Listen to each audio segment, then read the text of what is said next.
lagi ka naglalike sa ano mo. Hindi mo kilala si Ate Masiti ko yung makita natin si tatay. Hindi ko. Ayan nga, tignan natin. Baka gising na. Tignan mo kung nagdilat na mata niya. Ayaw mo. Bakit?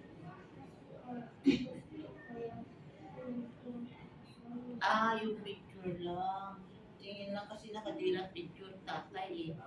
O, doon kasi tulog tatay, no? Yung face Jesus.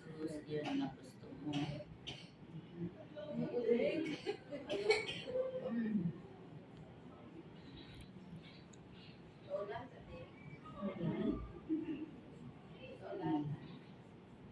Bakit natuyo ng pawis si Kay? Natuyo ka ng pawis, Kay? Ha? Hindi, nainitan eh. Pag gano'n, tanggal agad siya ng jacket pagbaba sa airport eh.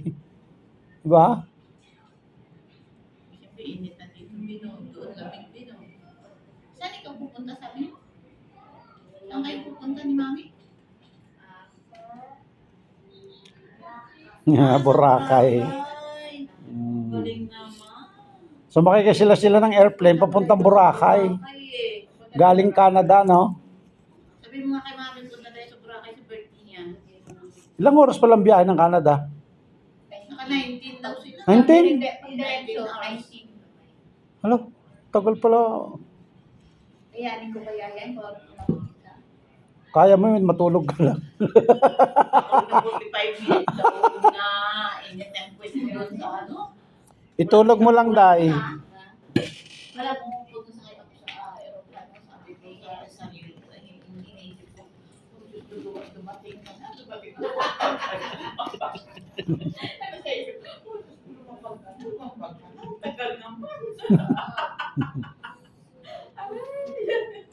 Pag si Inday matulog na siya sa aeroplano niya. Tagal na biyahe yun.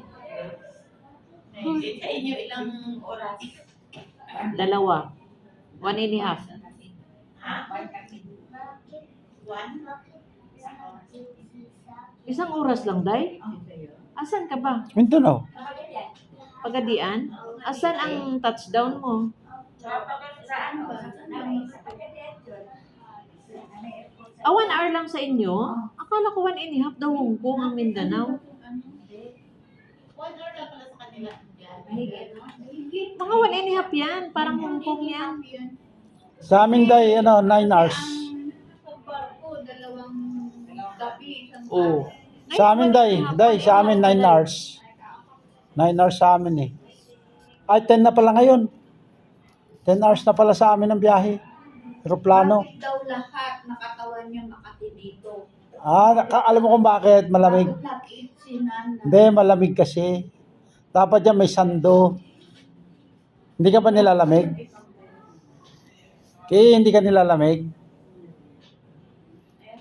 Pero Inday, parang maputi siya dito, no? Dito, nung bago sila umalis. Hindi, may team lang yung katabi, kaya maputi. Di ba? Hindi, parang maputi siya dito noon. Baka nangitim sa lamig ng Canada. Kahit si Baby nga, parang umitim ng konti eh.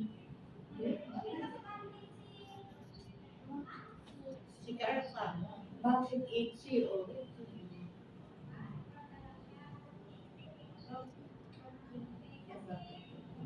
Wala kayo.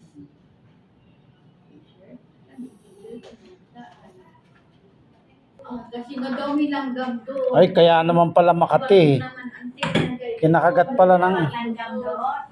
Kanina ko hindi pa nakalabas kung nakakalimutan. Nakakuha lang ng dahilan.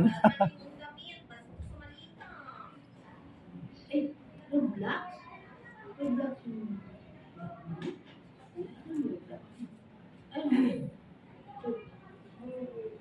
Bakit ito nabubo?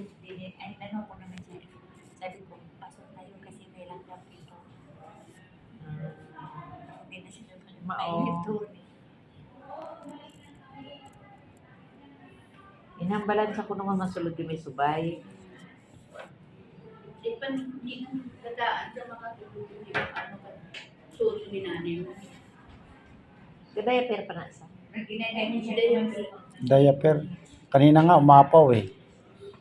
Linagyan ng diaper. Galing naman niya magtakip pag umuubo. Galing ah. Parang tinuruan ka na. Dapat naman talaga ganun eh. Kasi yung mga tatanda hindi natututo talaga. Pag makaubo lang. Tinalo pa ng bata. Marunong.